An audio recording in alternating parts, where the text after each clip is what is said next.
Hello, कैसे हो आप साहब। तो हम आ चुके हैं आज ऑर्गेनिक केमिस्ट्री का एक चैप्टर लेके।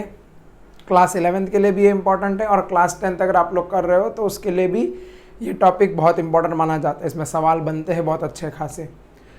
क्लास 11th के लिए इसीलिए इम्पॉर्टेंट है बिकॉज ऑर्गेनिक केमिस्ट्री का ये वो चैप्टर है जिसको हम कहते हैं IUPAC, IUPAC। अगर आपको नामकरण करना आता है, जैसे कि IUPAC में हम लोग जितनी चीज़ें पढ़ते हैं वो पढ़ते हैं नोमेनक्लेचर। नोमेनक्लेचर का मतलब होता है नामकरण करना, किसी का नाम रखना। कोई भी एक कंपाउंड दिया रहेगा, तो अगर आपको नामकरण करना आ रहा है तो आपका 12th वाले जो भी चैप्टर्स रहेंगे वो आपके बहुत अच्छे से हो जाएंगे। बिकॉज अगर ये चैप्टर वीक रहा तो इस चैप्टर में जितनी भी चीज़ें आपको पढ़ाई जाएगी, इससे आगे आने वाले चैप्टर जो भी रहेंगे वो आपको समझ ही नहीं आएंगे। आपको ऐसा लगा कि ये ऑर्गेनिक केमिस्ट्री मेरे को समझ ही क्यों नहीं आती, पल्ले क्यों नहीं पड़ती। ये पर्सनल एक्सपीरियंस है, मैं बता रहा हूँ आपको। मेरे साथ भी यही हुआ था। मेरे को ये चैप्टर शुरुआत में समझ में नहीं आया था, तो 12th के इतने भी चैप्टर थे वो सब मेरे ऊपर से जा रहे थे कि हो क्या रहा है, कैसे हो रही है रिएक्शन, ये क्यों हो रही है, इससे यही क्यों बनता है। तो ये सब चीज़ें समझने के लिए हमें ये चैप्टर समझना पड़ता है। तो आज इसीलिए ऑन हाई पब्लिक डिमांड हम ये चैप्टर लेके आ गए हैं। शुरू करते हैं। मैं ये मान के चल रहा हूँ कि आपको बेसिक मतलब या फिर ज़ीरो नॉलेज रहेगी मेरी तरह, ठीक। तो एकदम बेसिक से शुरुआत करते हैं। सबसे पहले अगर हम बेसिक में घुसे, सबसे पहले हमारे पास आते हैं केमिस्ट्री। केमिस्ट्री के आते हैं मेरे पास 5 भाग।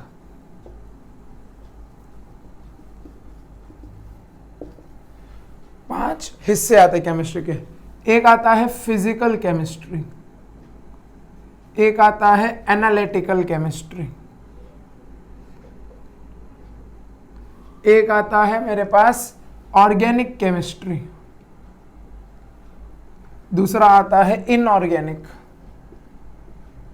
और आखिरी आता है हमारे पास बायोकेमिस्ट्री, जिसको हम बायोकेम के नाम से भी जानते हैं।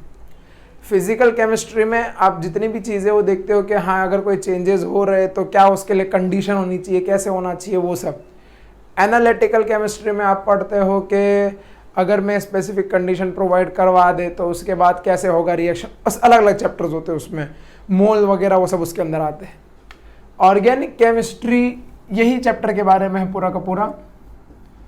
और इनऑर्गेनिक केमिस्ट्री हम पढ़ते हैं जिसमें आता है पीरियोडिक टेबल वगैरह, जैसे आपने पढ़ा रहेगा मॉडर्न पीरियोडिक टेबल वगैरह। अगर 10th आप 11th में हो तो आपने पढ़ा रहेगा, और अगर आप 10th में हो तो अभी तक मेरे ख्याल से सिलेबस खत्म हो चुका रहेगा मॉडर्न पीरियोडिक टेबल वाला।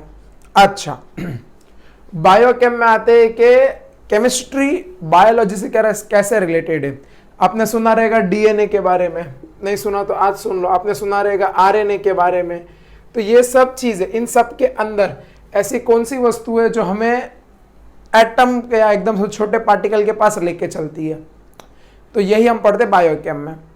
अब ऑर्गेनिक और इनऑर्गेनिक में जो दुनिया बनी है वो इन 2 लोगों से बनी है। दुनिया बनी हो इन 2 लोगों से बनी है। एक होती है, ये होता है वर्ल्ड फॉर्मेशन। कैसे वर्ल्ड फॉर्मेशन सर, एक्सप्लेन कीजिए। देखो सबसे सिंपल, जिस भी चीज में कार्बन और हाइड्रोजन हो, क्या मैंने बोला, किसी भी वस्तुओं में कार्बन या फिर हाइड्रोजन, ये दोनों तो होने ही चाहिए। जिस भी वस्तुओं में कार्बन एंड हाइड्रोजन हो उसको हम कहते हैं ऑर्गेनिक। क्या कहते हैं? ऑर्गेनिक। क्या कहते हैं? ऑर्गेनिक। और जिस भी वस्तुओं में कार्बन और हाइड्रोजन ना हो, इसमें होने चाहिए, इसमें ना हो, ना होने का मतलब अगर एब्सेंट हो तो इसको हम कहते हैं इनऑर्गेनिक। क्या कहते हैं? इनऑर्गेनिक, आसान शब्दों में। जैसे इनका एकदम बेस्ट एग्जांपल आता है ऐश। सर ये किसी लड़के का नाम है क्या? नहीं, ऐश का मतलब होता है राख, जिसको हम कहते हैं। तो मान लो अभी आप घर पे जाके एक्सपेरिमेंट करके देखना, मतलब नहीं करना और ऐसा बाहर जाके करना, घर में मत करना, वरना कुछ जल मिल गया तो फिर बोलोगे ये सर ने बोला था। आप बाहर जाके जब एक्सपेरिमेंट करोगे तो आपको मालूम पड़ेगा कि आप अगर एक पेपर ले रहे हो, उसको जला रहे हो, तो पेपर जलने के बाद है ना थोड़ा थोड़ा धुआं उड़ता है और नीचे कुछ काला कलर का कंपाउंड जमा होना चालू होता है। तो जो काला कलर का कंपाउंड होता है उसको हम कहते हैं ऐश या राख कहते हैं। वो रैक होते हैं इनऑर्गेनिक मटेरियल। वो राख क्या होती है? Inorganic material. और जो धुआं उड़ता है वो होता है ऑक्सीजन और कार्बन डाइऑक्साइड, मतलब उसके अंदर से कार्बन डाइऑक्साइड चला गया है और ऑक्सीजन भी चला गया, तो वो जो धुआं रहता है वो होता है कौन सा? Organic material. और ये जो राख होती है ये कौन सा होता है? Inorganic material. आई बात समझ में? इतनी बातें पल्ले पड़ी, टेप लो, लिख लिया, आगे बढ़े। चलो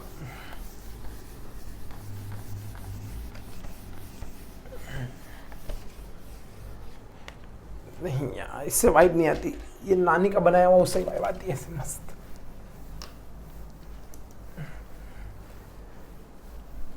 दाग धब्बे अच्छे हैं, इसीलिए नानी से हम के बनाए हुए कपड़े से हम मिठा रहे हैं। कोई नहीं, चलिए आगे बढ़े।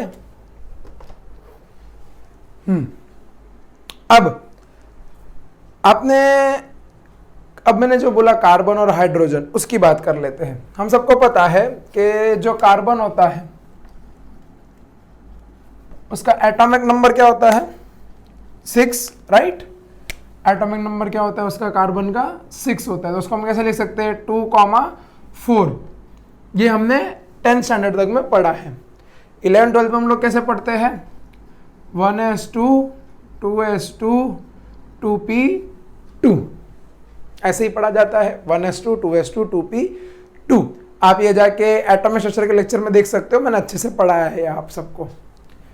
अब यहां पे अगर आप ध्यान से देखो तो अगर मैं इसको भी रिप्रेजेंट करके दिखाऊं तो ये कैसे दिखेगा? कुछ इस प्रकार से 1 2, और अगर मेरे को 4 इलेक्ट्रॉन दिखाने हैं, चलो ये रिप्रेजेंटेशन हटाते हैं। हाँ, तो जो ये 2 वाला है, ध्यान से देखो, ये जो 2 वाला है, ये 2 है हमारा कहाँ? ग्राउंड स्टेट में, जिसको हम कहते हैं स्टेबल या फिर नोबल इलेक्ट्रॉनिक कॉन्फ़िगरेशन। और यहां पे ये है वैलेंस में। किसमें है? वैलेंस शेल में। जब वैलेंस शेल की बात करते हैं तो हम लोग सिर्फ जो इलेक्ट्रॉन दिखाते हैं कार्बन के बाहर, वो कौन से दिखाते हैं हम लोग? वैलेंस शेल वाले दिखाते हैं। तो मान लो मैंने ये कार्बन बनाया, ठीक है, और हम इलेक्ट्रॉन कौन से दिखाते हैं? सिर्फ और सिर्फ वैलेंस शेल वाले। तो ये 1 इलेक्ट्रॉन, 2 इलेक्ट्रॉन, 3 इलेक्ट्रॉन, 4 इलेक्ट्रॉन। आई बात समझ में? 1 इलेक्ट्रॉन, 2 इलेक्ट्रॉन, 3 इलेक्ट्रॉन और 4 इलेक्ट्रॉन। वैलेंस शेल वाले सिर्फ 4 इलेक्ट्रॉन हम लोग दिखाते हैं, शो करते हैं सिर्फ कौन से? वैलेंस शेल वाले। अब इसमें से आप देख सकते हो ये इलेक्ट्रॉन अलग अलग पड़े हैं। अगर मैं अभी हाइड्रोजन की बात करूं तो हाइड्रोजन का हम सबको पता है क्या चलता है।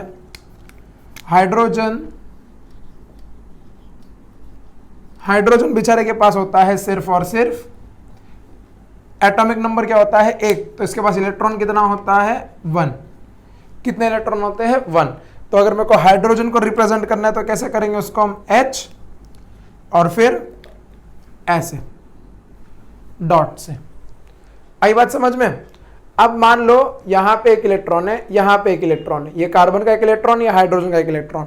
और मेरे ख्याल से इतना तो आपने पढ़ा रहेगा कि 2 इलेक्ट्रॉन को मिलके, नहीं पढ़ा तो आप सुन लो आज, 2 इलेक्ट्रॉन को मिलके एक बॉन्ड बनता है। जब 2 इलेक्ट्रॉन, मान लो ये है हमारे पास वो बॉन्ड बनाने की शक्ति, तो 2 इलेक्ट्रॉन, ये एक ढक्कन और ये दूसरा ढक्कन, तो ऐसे 2 इलेक्ट्रॉन मिलके एक बॉन्ड बनाते हैं। इस बॉन्ड को हम लोग क्या कहते हैं? Covalent bond. क्या कहते हैं? Covalent bond. आई बात समझ में? चलो आगे बढ़ते हैं। तो अब मैं क्या करूंगा, यहां पे एक हाइड्रोजन को लेके जाता हूं। तो सबसे पहले कार्बन, हाइड्रोजन। अब यहां पे कार्बन का इलेक्ट्रॉन, यहां पे हाइड्रोजन का इलेक्ट्रॉन। अब इन दोनों के बीच में क्या बनेगा? बॉन्ड बनेगा। तो ये लोग क्या बोलेंगे? आओ बॉन्ड बनाए। क्या बोलेंगे? आओ बॉन्ड बनाए। तो ऐसे ये लोग बॉन्ड फॉर्मेशन कर देंगे। लेकिन कार्बन के पास कितने थे? 1 2 3 और 4। इसमें से अभी तक कार्बन ने कितने बॉन्ड बनाए हैं? सिर्फ 1 ही। तो ये बाकी 3 इलेक्ट्रॉन क्या उसका मुंह देखेंगे? नहीं। तो वो लोग क्या करेंगे? वो लोग बोलेंगे हमें भी बॉन्ड बनाना है, तुम अकेले कैसे बना के बैठ गए, मुझे भी अपने साथ ले चलो। तो ये बोलेगा कि भाई मेरे पास और इलेक्ट्रॉन नहीं है, हाइड्रोजन बोलेगा, मैं कैसे तुम्हारा पूरा एकदम बॉन्ड बनाऊं तुम्हारे साथ, तो बोलेगा मुझे नहीं पता, ये बोलेगा इलेक्ट्रॉन कार्बन का, मुझे नहीं पता, मुझे बॉन्ड बनाना ही। तो फिर इन लोग के बीच में चर्चा होगी, अच्छा ठीक है रुको रुको रुको, तो अभी हाइड्रोजन अपने बाकी भाइयों से बात करेगा, भाइयों ये कार्बन को बॉन्ड बनाना है तो आप लोग आओगे क्या? हम क्यों आए, हमें नहीं बनाना उसके साथ, आओ ना थोड़ा यार, मैंने ऑलरेडी एक बॉन्ड बना लिया है यार, तुम लोग ऐसे क्या कर रहे हो, तू भाई है इसीलिए आ रहे, वरना आते नहीं हम लोग तेरे साथ। तो अब ये लोग क्या, ये क्या बोलेगा, अपने भाइयों को मैं लेके आ रहा हूं, तो ये अपने भाइयों को लेके आएगा, और भाइयों को लेके आएगा तो कितने भाइयों को लेके आएगा, ये लेके आएगा कितने चाहिए, 1 2 3, तो ये अपने 3 भाइयों को लेके आएगा। और जैसे ही अपने 3 भाइयों को लेके आएगा, एक्सेंट पे मत जाओ, ये समझने का मैं तरीका बता रहा हूं। हाँ, तो ये अपने 3 भाइयों को लेके आया, 3 भाइयों को लेके आया मतलब कितने इलेक्ट्रॉन, 1 2 2 2 3 2। अब यहाँ पे क्या करेंगे, सब के सब आओ बॉन्ड बनाए, आओ बॉन्ड बनाए, आओ बॉन्ड बनाए। तो ऐसे ये लोग बॉन्ड बना लेते हैं और खुश रहते हैं अपने जीवन में। अब इसी को हम लोग बचपन में बोलते हैं, देखो कार्बन 1 2 3 4, एक कार्बन इसीलिए 1, 4 कार्बन है इसीलिए CH4, ऐसे हम लोग लिखते हैं। 1 हम दिखाते नहीं है तो इसको हम कैसे लिख सकते हैं, CH4, दिखाओ ना दिखाओ एक ही बात है इसीलिए। और इसी को हम बोलते हैं मीथेन, क्या बोलते हैं, मीथेन। आई बात समझ में, क्या कहते हैं इसको हम, मीथेन, क्या कहते हैं, मीथेन। ये कैसे नाम आया वही बताएंगे, लेकिन अभी के लिए आप खाली जान के रखो क्या कहते हैं हम इसको, मीथेन। और ये जो स्ट्रक्चर होता है इसको हम कहते हैं लुईस डॉट स्ट्रक्चर, या इसको एक और नाम से जानते हैं हम, फॉर्मूला, लुईस डॉट फॉर्मूला। आई बात समझ में, पल्ली पढ़ो, टेपो फटाफट। उसके बाद हम आगे बोलेंगे, सर ऐसे मत बोलो, हम ऐसे डर रहे हैं आप जब ऐसे बोलते हो, और ये मेरी माँ को गी हुई। ओके भैया अब नहीं बोलूंगा, ओके भैया, अरे सर आप फिर बोल रहे हो, हाँ ठीक है नहीं बोलेंगे, आप लिखो फटाफट, चलो लिख लिया। क्या कहते हैं इसको हम, लुईस डॉट स्ट्रक्चर या फिर लुईस डॉट फॉर्मूला। अब आगे की तरफ प्रोसीड करते हैं। जब आगे की तरफ प्रोसीड करेंगे तो अभी हमें ये पढ़ना है कि इसमें क्या और कुछ हो सकता है। तो अभी थोड़ा हम अंदर की तरफ चलेंगे तो हमें मालूम पड़ेगा कि क्या करना है क्या नहीं करना है। चलो किधर गया, दुस्तर दुस्तर, चलो यही इस्तेमाल कर लेते हैं।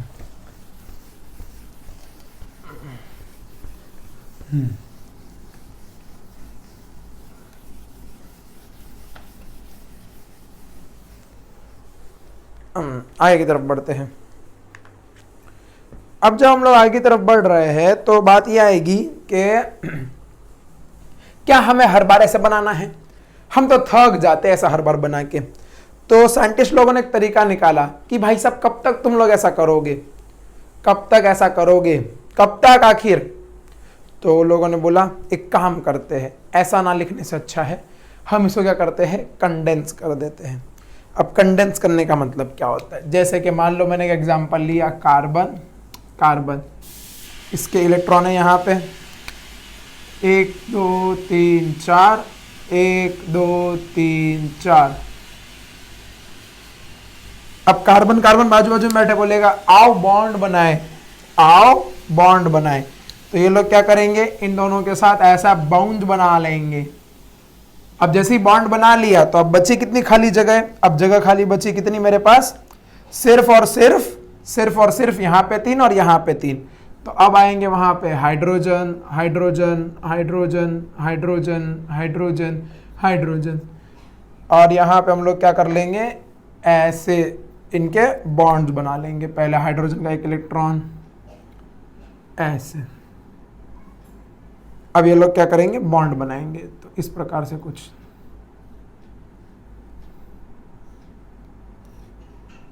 ऐसे लोगों ने बॉन्ड बना लिया।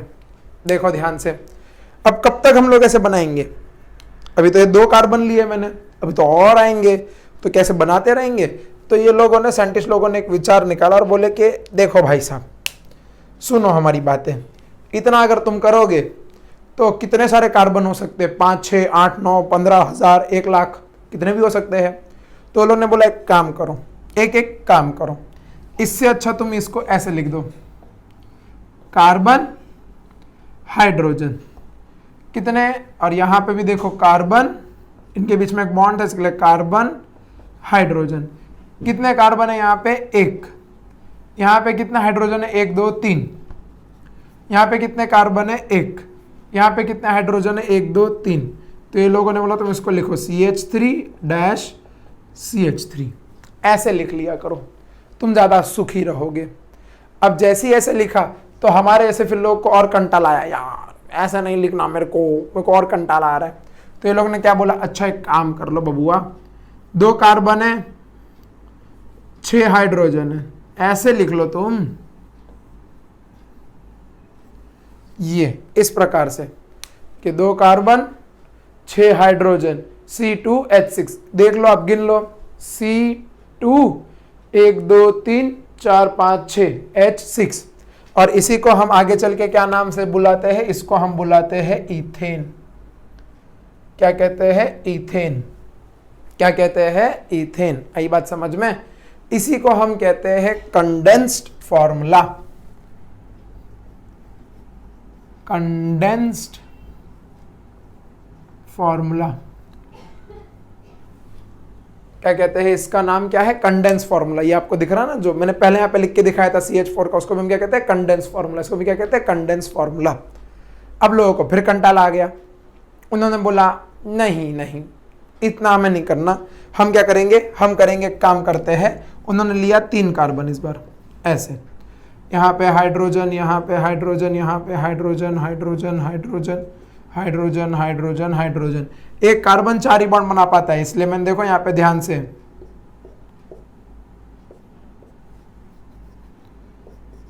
ये इस हिसाब से, तो एक कार्बन 4 बॉन्ड बनाता है, 1 2 3 4, 1 2 3 4, 1 2 3 4।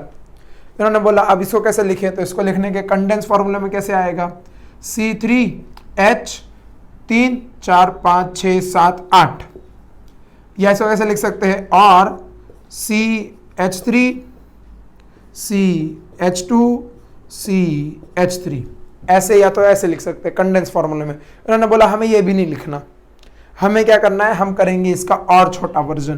तो ये लोगों ने बोला एक काम करो, एक कार्बन को इधर रखो, एक कार्बन को इधर रखो, और दूसरे कार्बन को वापस नीचे रखो, और इन तीनों के बीच में एक लाइन बना दो इस प्रकार से। तो यहाँ पे क्या किया, एक कार्बन इधर पे, एक कार्बन इधर पे, और एक कार्बन इधर पे। तो ऐसे करके ये लोगों ने एक स्ट्रक्चर बनाया। इस स्ट्रक्चर को हम लोग कहते हैं जिगजैग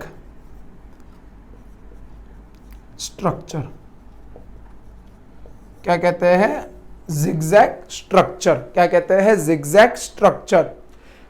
जिगजैग स्ट्रक्चर की तुम्हें 2 बातें ध्यान रखनी है कि सबसे पहली बात, we do not show carbon and hydrogen atoms, carbon and hydrogen atoms. और दूसरी बात, we have to show hetero atoms. और यहां पे कार्बन और हाइड्रोजन किसकी बात हो रही है, डायरेक्ट लिंकेज की। अभी आपको समझेगा ये मैं क्या कह रहा हूं, डायरेक्ट लिंकेज की। यहां पे हमें क्या दिखाना है, हेटेरो एटम्स। अब हेटेरो एटम्स क्या होते हैं, फॉर एग्जाम्पल ऑक्सीजन, नाइट्रोजन, फिर हो गए हमारे पास फ्लोरीन, क्लोरीन एक्सेट्रा। ऐसे एग्जाम्पल्स, हेटेरो एटम उनको कहते हैं जो कार्बन और हाइड्रोजन को छोड़ के हो, जो कार्बन और हाइड्रोजन को छोड़ के हो, उसको क्या कहते हैं हम लोग, हेटेरो एटम। एग्जाम्पल लेते हैं, जैसे कि मान लो मेरे पास दे रखा है C2H5OH, इसको भी हम लोग कैसे बनाएंगे, C2H5, और एक क्या है यहाँ पे OH। आई बात समझ में। अब इसको अगर मेरे को स्ट्रक्चर बनाना है तो स्ट्रक्चर कैसे बनेगा, देखो जरा ध्यान से, 2 कार्बन है तो 1 2, 2 कार्बन है तो 1 और 2, इन दोनों के बीच में लाइन बना ली, राइट। हमें जिगजैग में कार्बन और हाइड्रोजन को नहीं दिखाना होता। अब ये लाइन तो बना ली, लेकिन यहां पे एक हेटेरो एटम है, उस हेटेरो एटम का नाम क्या है? ऑक्सीजन। उस हेटेरो एटम का नाम क्या है? ऑक्सीजन। तो यहां पे हम डैश करके बताएंगे OH। सर अभी तो आपने बोला कि हाइड्रोजन को नहीं दिखाना है, इसीलिए मैंने आपको यहां पे लिखवाया है डायरेक्ट लिंकेज। इसका मतलब ये होता है कि जब हाइड्रोजन कार्बन के साथ डायरेक्टली जुड़ा हो, जब डायरेक्टली जुड़ा हो तब नहीं दिखाना है, तब नहीं दिखाना है। लेकिन अगर हाइड्रोजन किसी और के साथ जुड़ा है और वो कार्बन के साथ जुड़ा है तो हमें वो हाइड्रोजन को शो करना पड़ेगा। इधर ध्यान से, ध्यान से। जब हाइड्रोजन इसके साथ जुड़ा है, इसके साथ जुड़ा है मतलब एक ऐसा बॉन्ड है ऐसा, तो अगर हाइड्रोजन ऑक्सीजन के साथ जुड़ा है, क्या वो डायरेक्टली कार्बन के साथ जुड़ा है? क्या नहीं, इन दोनों के बीच में कौन आ गया है? ऑक्सीजन। तो इसीलिए यहां पे हमें हाइड्रोजन को दिखाना पड़ेगा।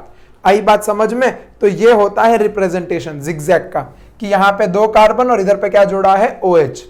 पल्ले पड़ा? श्योर? आगे बढ़े, देख लो इतना ध्यान से। इसका नाम क्या होता है बाद में बताएंगे, बता दे क्या? इथेनॉल होता है। चलो अब आगे बढ़ते हैं।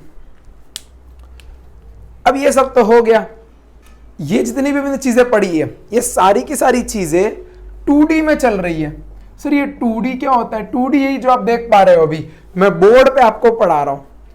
बोर्ड कैसा है हमारा? 2D। क्यों बोर्ड 2D है? क्योंकि इसमें सिर्फ 2 ही एक्सेस है, एक होती है X, एक होती है Y एक्सेस। 3D कब होगा? जब ये ऐसे बाहर की तरफ आएगा। तो कभी ऐसे इमेजिन करो कि आप पढ़ रहे हो, वो तारे ज़मीन वाला पूरा फील, कि उसमें बच्चा किताब खोलता है, पढ़ता तो सारे अक्षर ऐसे निकल के बाहर आते हैं। तो उसी प्रकार से अगर ये सब आपके ऐसे सामने आ जाए, बाहर निकल के पूरा पूरा स्ट्रक्चर ऐसे आपके दिखने लगे हवे में, तो उसको हम कहते हैं 3D। क्या कहते हैं उसको हम? 3D। क्या कहते हैं उसको हम? 3D representation. तो 2D समझ लिया, अब 3D समझ लेते फटाफट। बहुत बढ़िया, शाबाश मुन्नाओ। चलो आगे बढ़ते हैं।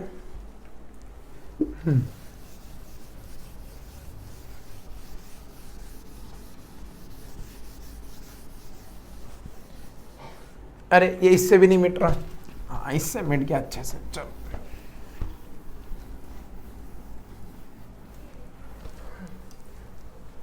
तो 2D रिप्रेजेंटेशन समझ गए आप सबके सब? मेरे ख्याल से समझ ही गए रहोगे अभी तक।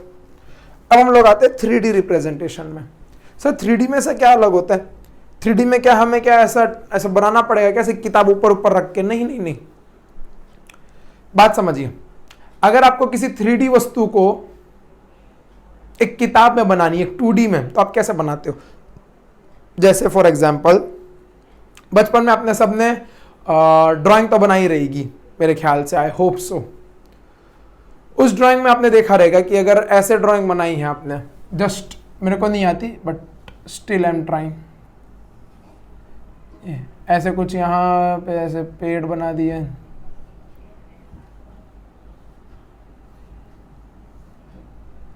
ऐसे ऐसे ऐसे पेड़ बना दिए। अभी आपको एक कैसा दिख रहा है? 3D कैसा? मतलब ये रास्ता कहाँ जा रहा है? अंदर की तरफ। हाँ सर नहीं दिख रहा है। हाँ मालूम है, मेरी है भी नहीं ड्राइंग अच्छी। तो आप देख सकते हो ये कहाँ जा रहा है? अंदर की तरफ। तो ऐसे ही हम लोग बनाते हैं। तो अगर मेरे को ये मॉलिक्यूल्स में ऐसे बनाने हैं तो कैसे बनाएंगे हम लोग अभी?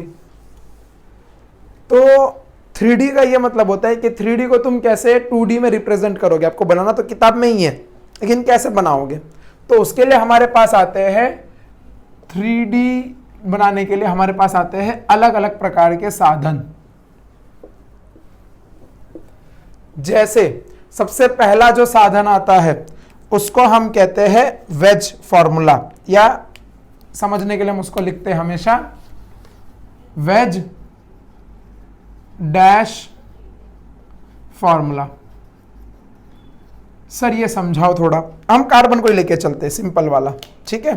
जैसे कि मान लो ये आपको एग्जांपल में दे रखा है CH4। ध्यान से देखना इधर पे, मैं पढ़ा रहा हूं इसलिए मेरा बोर्ड की तरफ ध्यान है। आप पीछे मस्ती मत करो बैठे बैठे, इधर ध्यान दो। हाँ तो CH4। ए सोनू क्यों मार रहे रे मोनू को? शांति से बैठ। हाँ तो CH4 है। अब जब हम लोग CH4 की बात करते हैं तो CH4 का स्ट्रक्चर हमने अभी तक कैसा पढ़ा है, कुछ इस प्रकार से पढ़ा है, ऐसा CH राइट। अगर इसी को मेरे को 3D में दिखाना है तो एक्चुअल में कैसा होता है मॉलिक्यूल, कुछ ऐसा दिखाई देता है, carbon, hydrogen, hydrogen, hydrogen,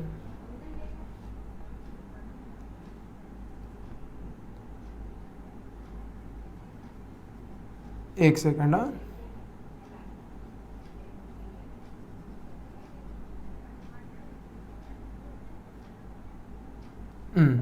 hydrogen कुछ इस प्रकार से दिखाई देता है।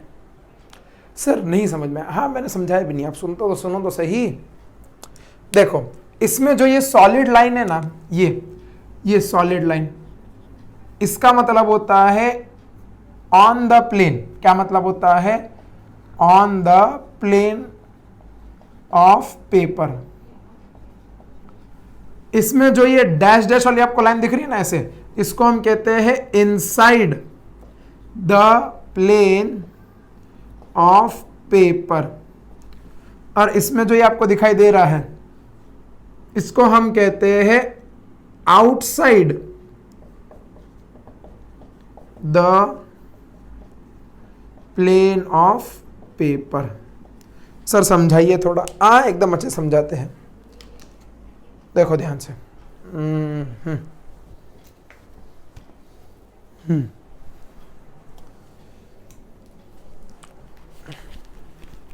मान लो ये है यहाँ पे एक मॉलिक्यूल, एक कार्बन इसके ऊपर ऐसा रखा हुआ है, ठीक है। तो मैं ड्रॉ कर लेता हूँ वो कार्बन। मान लो जैसे कि किधर बनाए, इधर ही बनाते हैं, इधर। ये कार्बन आपको दिख रहा है, दिखा? इस कार्बन के साथ इधर पे एक हाइड्रोजन जुड़ा हुआ है, देखो ध्यान से, दिखा? और यहां पे एक हाइड्रोजन जुड़ा हुआ है, ये इधर पे दिखाई दिया? पक्का? अब ये दोनों के दोनों कैसे है? देखो ये है मेरा plane, X axis Y axis, ये दोनों के दोनों एक प्लेन में पड़े हुए, कार्बन हाइड्रोजन हाइड्रोजन। तो ये देखो मैंने सॉलिड लाइन से रिप्रेजेंट किया है। इसके बाद इसमें होता है कुछ खेल। वो खेल ये होता है कि जो बाकी के दो कार्बन होते हैं वो एक होता है अंदर की तरफ, इस हिसाब से यहां पे एक hydrogen, I am so sorry, carbon यहां पे है, हाइड्रोजन, कार्बन यहां पे, हाइड्रोजन हाइड्रोजन, फिर एक हाइड्रोजन ऐसे अंदर की तरफ होता है, अंदर की तरफ यहां पे इनसाइड द प्लेन। तो ये अगर आप इधर से देखोगे, जैसे कि ये मान लो ऐसा है प्लेन, आपको ऐसे दिखाई दे रहा है, तो अभी ये वाला जो कार्बन है, फिर मैं कार्बन बोल रहा हूं, ये वाला जो हाइड्रोजन है, ये वाला जो हाइड्रोजन, ये तो इसके पीछे छुप गया है, ये इसके पीछे छुप गया है, आपको दिख नहीं रहा है, आपको मैं मार रहा हूं इसलिए आपको मालूम पड़ रहा है, लेकिन ये छुप गया मतलब कि आपसे दूर जा रहा है। और कोई चीज दूर जाती है तो उसको हम लोग ऐसे डैश से रिप्रेजेंट करते हैं, ठीक।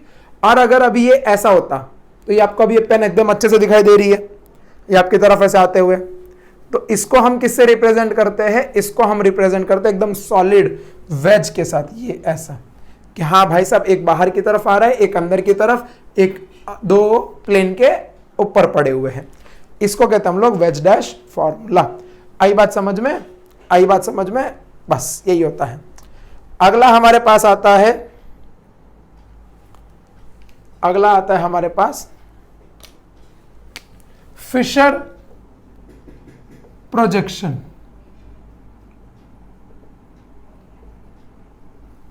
फिशर प्रोजेक्शन सर इसका क्या मतलब होता है? जैसे कि मान लो मेरे पास एक एग्जांपल है,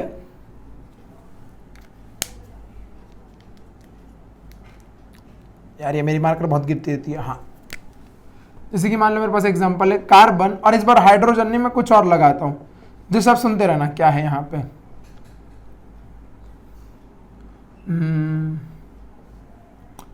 और यहां पे क्या लगा है? चलो ये लगा देते हैं, ये लगा है। देखो जरा ध्यान से, फिशर प्रोजेक्शन क्या होता है वो आपको समझा रहा हूं। कार्बन है, इस कार्बन के साथ यहाँ पे OH लगा है, यहाँ पे CH3, यहाँ पे H और यहाँ पे CHO है। ये सब आपको अभी ध्यान नहीं रखना कि ये सब क्या होता है, अभी मैं आपको पढ़ाऊंगा आगे तो आपको बहुत समझ में आ जाएगा अच्छे से। अभी आप सुनते रहिए। तो ये एक रिप्रेजेंटेशन हो गया। अगला रिप्रेजेंटेशन कुछ इस प्रकार से होता है, कि इसको हम, ये वाले कार्बन को हम दिखाते नहीं है, ये जो बीच में कार्बन है ना, इसको हम दिखाते नहीं है, इसको हम डायरेक्ट रिप्रेजेंट करते कुछ हिसाब से कि ऐसे और ये ऐसे, और यहां पे आ गया OH, CHO, H, CH3। तो ये जो आपको कार्बन दिखाई दे रहा है, ये यहां पे डॉट, ये जो क्रॉस मिल रहा है, ये क्रॉस होता है ये वाला कार्बन। तो इसको हम कहते हैं फिशर प्रोजेक्शन। क्या कहते हैं? Fischer projection. इसका मतलब हम लोग इसमें क्रॉस से रिप्रेजेंट करते हैं। आई बात समझ में? तो अगर यहाँ पे मैं ऐसे आपको बना के दिखाऊं, तो ये जहां पे ये दो मार्कर मिल रहे हैं, इसका मतलब इधर पे क्या है? एक कार्बन है। ये जो दो मार्कर यहाँ पे मिल रहे हैं, इसका मतलब एक कार्बन है। नीचे मेरा हाथ है, ऊपर एक और मार्कर है, इसके रह जा नहीं रहेगा, मेरे को पता है, बड़ा ढीठ है ये, छोड़ो। इधर पे मेरी उंगली है, इधर पे मान लो ये मेरी घड़ी लगी हुई है, और इधर पे मान लो ऐसा मुंह लगा हुआ है। तो यहाँ पे जो बीच में है, इसको हम कहते हैं कौन सा? Carbon, middle carbon. और उसको हम ऐसे रिप्रेजेंट करते हैं। आई बात समझ में? पक्का? श्योर? आगे बढ़े, चलो। अब जो तीसरे प्रकार का होता है वो बहुत सिंपल होता है, बाकी दो तो बहुत इजी होते हैं। वो होता है हमारे पास न्यूमैन प्रोजेक्शन। Newman projection. अब न्यूमैन प्रोजेक्शन क्या होता है सर? थोड़ा बताइए। न्यूमैन प्रोजेक्शन बहुत इजी है, सुनो ध्यान से। मान लो मैंने एग्जांपल लिया कुछ इस प्रकार से कि CH3 CH3, ठीक। ये एग्जांपल मैंने लिया। इसका अगर मेरे को दिखाना है, H H H H H H, okay. अब ध्यान से देखना क्या होगा, अब खेला हो जाएगा। अब ये ऐसे है, इस हिसाब से यहां पे ये कार्बन है, यहां पे एक कार्बन है, एक कार्बन इधर पे, एक कार्बन इधर पे। इसको घुमा के मैं ऐसा कर देता हूं, देखा? एक कार्बन, इसको घुमा के मैंने ऐसा कर दिया। तो अब आप लोग जो ये कार्बन ऐसा था, उसको अभी आप लोग कैसे देख रहे हो? ये जो ऐसा था, इसको भी आप लोग ऐसे देख रहे हो। तो आगे एक कार्बन दिखेगा, पीछे एक छुपा हुआ कार्बन दिखेगा। आगे एक और पीछे एक छुपा हुआ कार्बन। ये ऐसे था ना, एक कार्बन इधर पे, एक कार्बन इधर पे। तो अभी जैसे इसको घुमाओगे तो ये आपको ऐसा दिखाई देगा। मान लो इधर पे ऐसा कार्बन था और यहाँ पे ऐसा था। समझना ध्यान से। ये लाइन है वो, अब पेन तो पकड़ नहीं सकता किसी और तरीके से, तो ये मान लो ऐसे मैंने पकड़ लिया। तो यहाँ पे एक कार्बन और यहाँ पे एक कार्बन। इसको जब ऐसे घुमाएंगे तो आपको सामने की तरफ क्या दिखेगा? एक डॉट, और पीछे की तरफ ऐसा बल्ज आउट दिखेगा। तो इसका रिप्रेजेंटेशन ही वैसा होता है। तो इसको हम लोग कैसे रिप्रेजेंट करते हैं? कुछ हिसाब से कि यहां पे हम लोग ऐसे एक डॉट के साथ रिप्रेजेंट करते हैं। अब ये तीनों क्या है? ये तीनों जहां पे हाइड्रोजन जुड़े हुए हैं, और इसको हम कहते हैं फ्रंट। फ्रंट का मतलब होता है ये आगे की तरफ जो आपको कार्बन दिख रहा है, ये वाला। इसको मैं नामकरण कर देता हूं 1, इसको मैं कर देता हूं 2। तो ये है 1 वाला कार्बन, इसको हम क्या कहते हैं? फ्रंट। क्या कहते हैं? फ्रंट। और इसके पीछे ये दूसरा वाला कार्बन दिखेगा कुछ हिसाब से ऐसा। अब यहां पे एक हाइड्रोजन, यहां पे एक हाइड्रोजन, यहां पे एक हाइड्रोजन। आई बात समझ में? अब ये 3 हाइड्रोजन कौन से हैं? ये वाले। तो ये कौन सा है? ये है सेकंड वाला, इसको हम कहते हैं रेयर। आपने गाड़ियों में सुना रहेगा कि एक होता है फ्रंट व्हील, एक होता है रेयर व्हील। तो उस हिसाब से है। तो फ्रंट व्हील ये आगे की तरफ और ये पीछे की तरफ। इसके दो फॉर्म आते हैं, एक ये आता है और दूसरा आता है कुछ इस हिसाब से, हाइड्रोजन हाइड्रोजन हाइड्रोजन। और अगला आता है हाइड्रोजन हाइड्रोजन और हाइड्रोजन। ये जब आजू बाजू में होते हैं और जब दूर दूर होते हैं, ये 2 फॉर्म होते हैं। ठीक, पल्ले पड़ा। इसके नाम क्या होते हैं आपको आगे बताएंगे हम लोग, टेंशन मत लो। एक होता है स्टैगर्ड, एक होता है एक्लिप्स। ये 2 नाम होते हैं। चलो आगे बढ़ते, आखिरी वाला जिसको हम कहते हैं सॉमैन सॉ हॉर्स। क्या कहते हैं इसको हम लोग? Saw horse projection.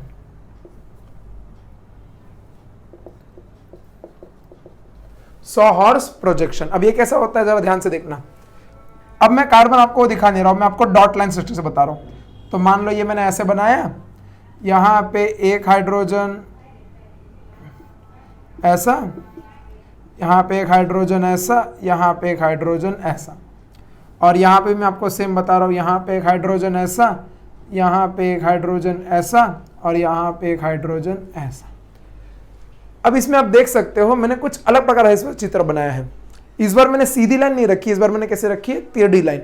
अब ये जो टेढ़ी लाइन है, इसमें अगर आप ध्यान से देखो तो ये जो नीचे वाला है इसको हम कहते हैं वापस क्या, फ्रंट, और ये जो है इसको हम कहते हैं बैक। मतलब यही स्ट्रक्चर मैंने आपको इस हिसाब से दिखाया, यही सेम स्ट्रक्चर मैंने आपको इस हिसाब से दिखाया। अब ये जो आप देख रहे हो ना, ये आप देख रहे हो कुछ इस हिसाब से, जरा ध्यान से देखना। ये 2D में है, ये 2D में ऐसे बनाते हैं। 3D में कैसे होता है मैंने आपको ऐसे घुमा घुमा के बता दिया है। ये कैसा होता है 3D में, 3D में ये एक्चुअल में ऐसा होता है, ऐसा। सर ये आपने टेढ़ा पकड़ा, हाँ ऐसा ही होता है ये टेढ़ा। इस टेढ़े को अगर मेरे को 2D में बनाना तो कैसे बनाएंगे, देखो ये टेढ़े को मैं 2D में बनाना है, इसको मैं कैसे बनाऊं, तो इसके लिए हम इसको क्या करते हैं, ऐसा नीचे बनाते हैं। तो ये 2D में या 3D में ऐसा होता है टेढ़ा, एक ऐसा बाहर की तरफ होता है, एक ऐसा अंदर की तरफ होता है। इसको हम कहते हैं फ्रंट, इसको हम कहते हैं बैक। अब अगर मेरे को इसको 2D में आपको एकदम अच्छे से दिखाना है तो खाली क्या कर दो, इसको ये जो है, ये जो मैंने ऐसा बनाया है, इसको खाली क्या कर दो, ये जो ऐसा है इसको खाली ऐसे चिपका दो। ये जो ऐसा निकला हुआ है इसको खाली ऐसे चिपका दो। तो चिपकाने पे कैसा दिखेगा वो जरा ध्यान से देखना, आप एकदम हक्के बक्के हो जाओगे कि अरे ये ऐसा दिखता है। ये है 3D इन 2D, तो 2D में 3D का मजा लीजिए। हाँ ये ऐसा दिखेगा,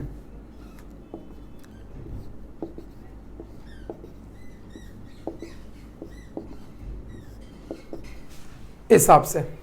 कुछ समझे?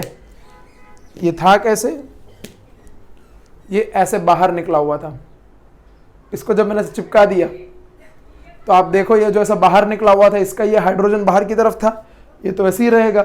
ये जो आपको ऊपर की तरफ दिख रहा है वो एक्चुअल में निकला हुआ था उस तरफ, अंदर की तरफ जा रहा था। तो इसको जब ऐसे किया तो ये आ गया ऐसा सीधी लाइन में, और ये दो तो ऐसे अंदर थे ही।